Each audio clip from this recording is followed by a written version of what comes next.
Hi folks, you're with Tacitus today, your pushback channel, and thank you for joining this radio live stream. In this essay, I'd like to sort of have a bit of an explore on moral relativism and morals generally. Now, I don't know, and I'm, I suppose, well, confused maybe is the wrong word, but is there a truth or a universal truth? And from that, I assume accurate facts in an accurate factual context. Is that the same as a moral good or bad, or right or wrong? I'm not sure that that's the same thing. So on one hand, we've got right and wrong, good and bad, universal truth. So there's a bit of that in the mix, and in the real world, do absolutes, as in absolute good, absolute bad, in the real world, do they exist? Or do they exist in the world of parables and the world of theology? And can they exist in reality? Now, I remember as a kid, the stories that had a big effect on me, biblical type stories, and I don't know, 5, 6, 7 years old, whatever I was at the time. But I remember the preacher who was doing these, telling us these stories, was very animated. He made them very interesting, exciting. Or I thought so as a little kid. For example, the Good Samaritan was going along the road, and this preacher would pretend he was riding a horse as he would go along and make those movements. And then he found an injured dude at the side of the road, and he bent down to help him, and the guy would bend down. So it was very, very almost theatrical the way he's presenting it, and it's stuck in my mind to this day. I'm picturing him do these things now, and it was a while ago. So the Good Samaritan comes along and helps the guy. So he's touted in the scriptures, at least, as being he's a good guy. He's stopped and helped someone who he's got no affinity with. It's not a member of his family. It's a member of another tribe. And there's some bad blood between the tribes. But he sees that the guy's in need and stops, and he helps him. From memory, I think the guy's been robbed and slapped around by a bunch of thieves or something like that. But now, so the Good Samaritan, well, he's good, that's the name. He's helped and he's a good guy. But how do we know that the minute beforehand he didn't do something bad or terrible? We don't know that. We know that act he did was an indication of goodness, and we know that. But was he a good person, or he just did a good thing, or he's just an ordinary everyday dude who does good things and bad things? Is he a scoundrel and a blackguard who does bad things nearly all the time, but just happened to do something good on this occasion? Now, is there other factors to the story, like the guy that he's helping's got a really hot sister and he wants to date the sister? How do we know there aren't other things going on around it? Now, just for the sheer parable value, that it's a simple story. The guy did a good thing. He's a good. So that's exhorting the listeners and the parishioners and the flock to do good things. Nothing wrong with that. That's fine.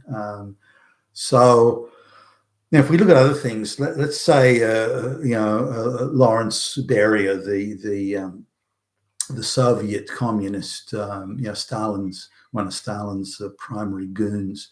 The secret police and arbitrary arrest, beating the shit out of people, murdering them, and so on. Now he was considered one of the greatest evildoers in history. Laurent Beria, Beria, and you can look it up. Google it, and one of Stalin's henchmen.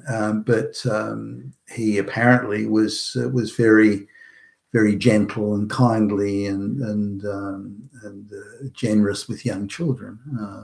Young children would ask him for relatives or relatives of the Politburo guys, Stalin's daughter, and that sort of thing.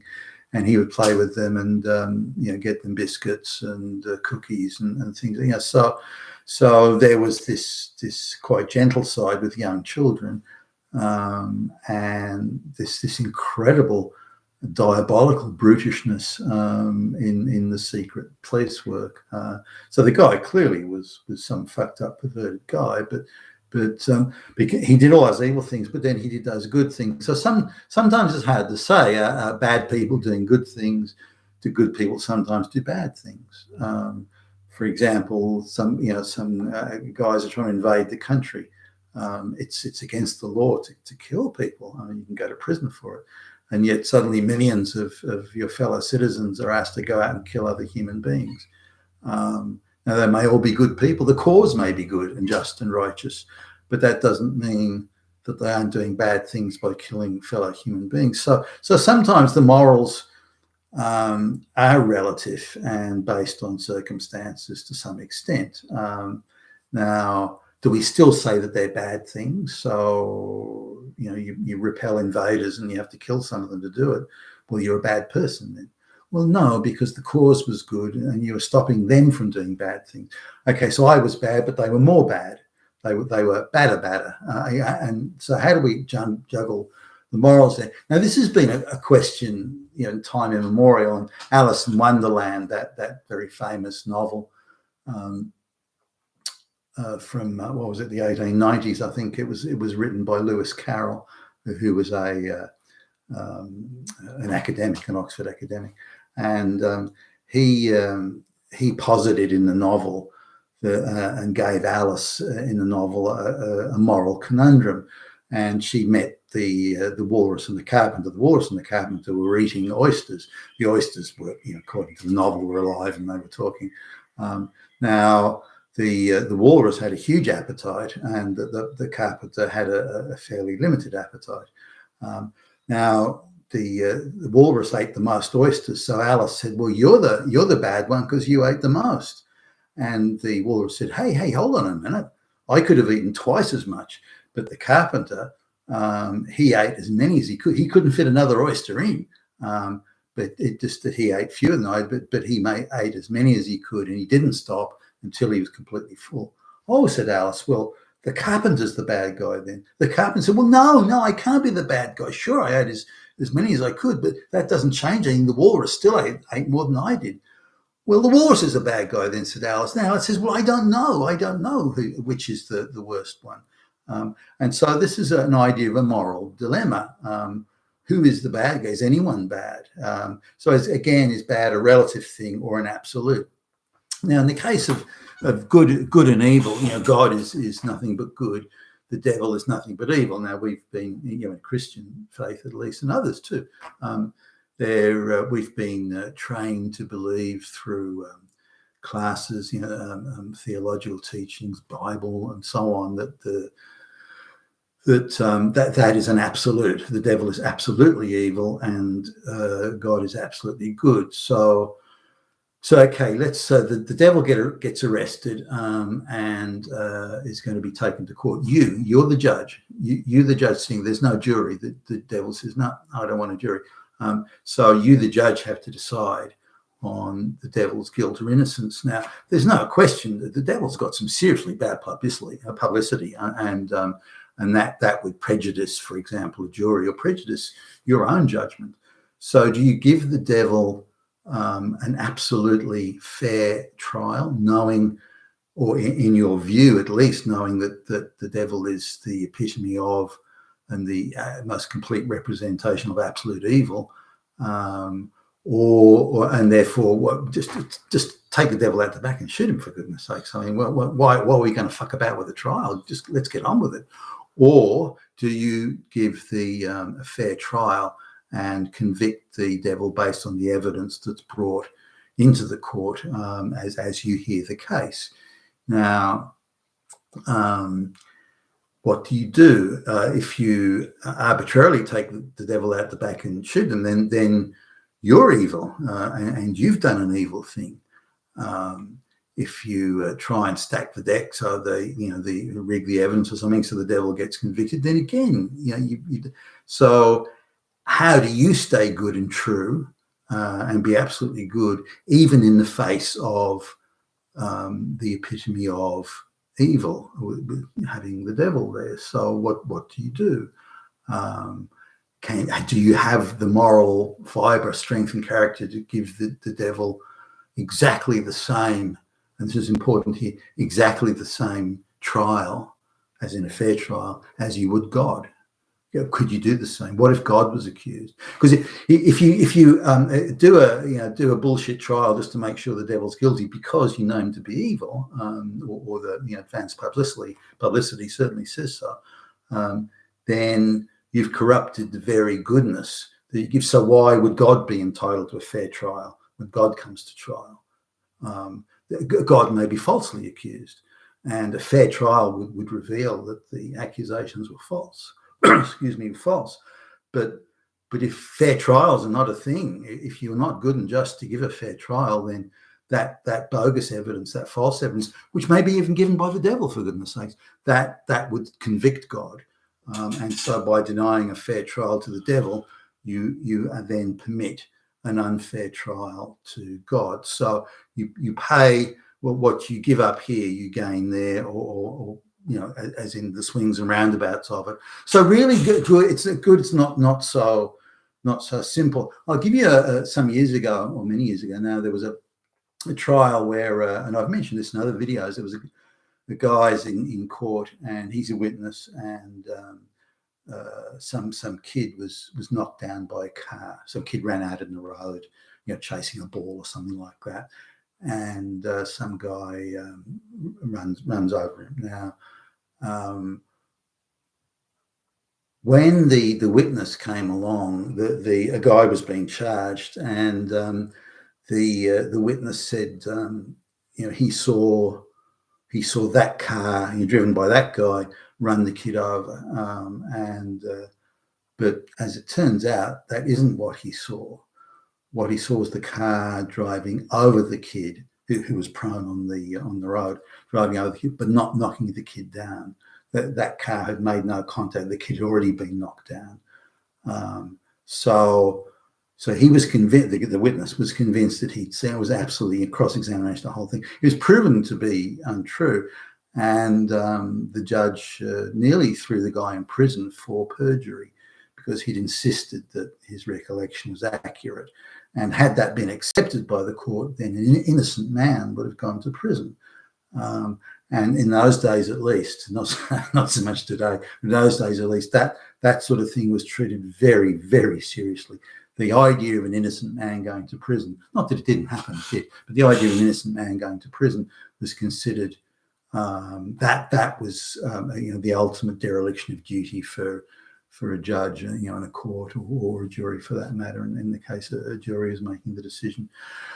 So coming back to right and wrong, and good and bad, I think moral relativism does exist, and it's a case of where does it exist, and how is it applied? Because we have to live in the real world, not a world of theology or a world of juvenile, idiotic, green, blue hair hurt feelings.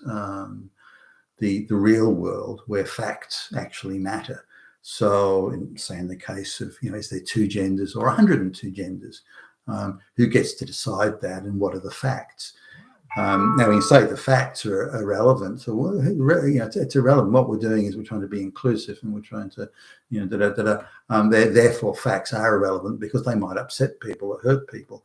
Well, that's where the moral relativism come in. That the facts don't stop being facts just because someone doesn't like them or disagrees with them, or thinks, well, those facts upset me, I don't like that. So where facts are denied, assuming facts and truth are the same thing, I'm not sure they are, but where facts are denied, that's where the moral relativism and that chasm that's widening every day in Western society, I think that's where it exists, rather than the absolute good or absolute bad. And if we all think about our own lives, have we ever done bad things? We've done good things. Do we always do good things? Do we do nothing but good things? And how do we draw the line on that? There was a religious teacher came into, this was in high school, I was probably 15 or something. Religious teacher came to school, and we had in those days one lesson a week for, I think they called it scripture or something like that. And I kind of didn't mind. I wasn't really fussed one way or another. Some people had an objection. Others actually did more Bible studies and so on. But to me, that one lesson was enough. And the preacher came in and he said, he gave the moral relativism, and it can work both ways. This is the moral relativism of stealing, what stealing is. Now, we take stealing as something like, you go into a shop and take something without paying for it, or, you mug someone in the street and take their wallet or something. That's stealing like that, or stealing a car, those sorts of things.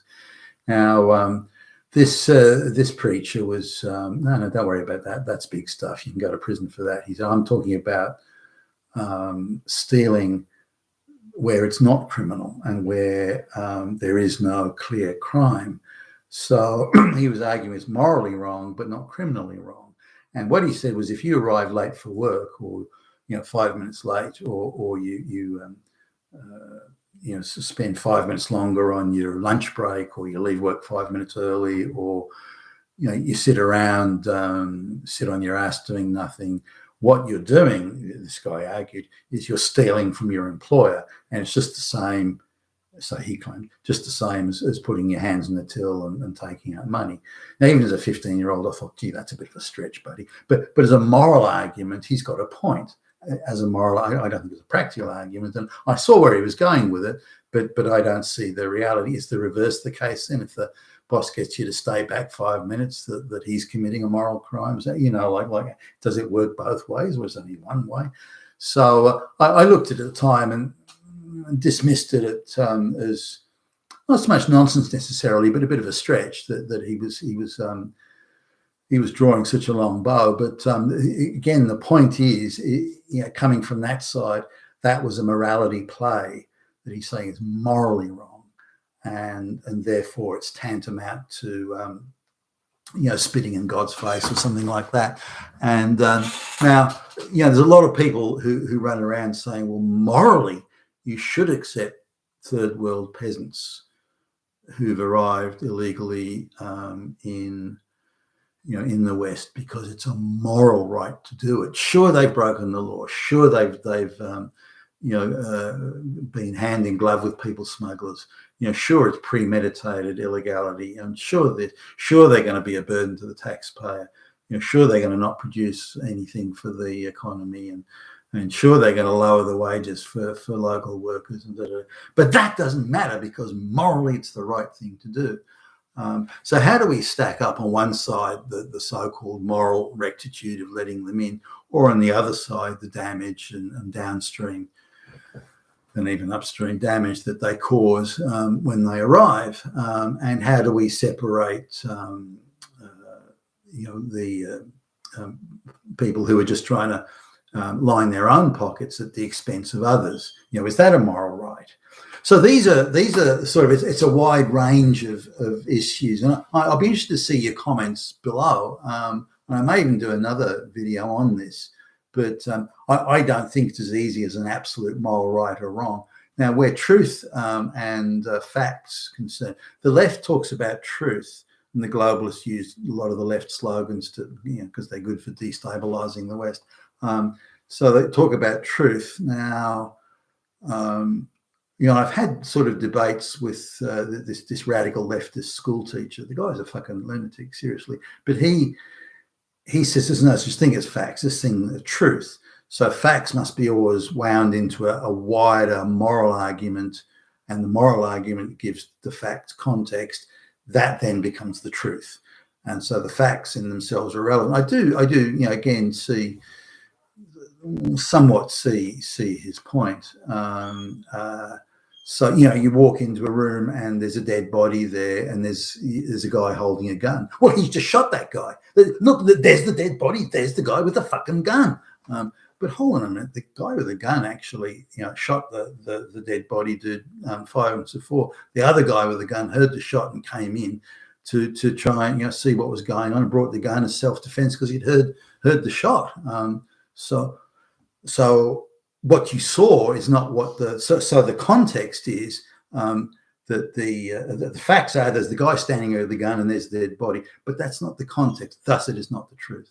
So again, it's a big subject and one that's too big maybe for one video. Look forward to hearing from you in your comments, though. You've been with Tacitus today, and thank you for listening.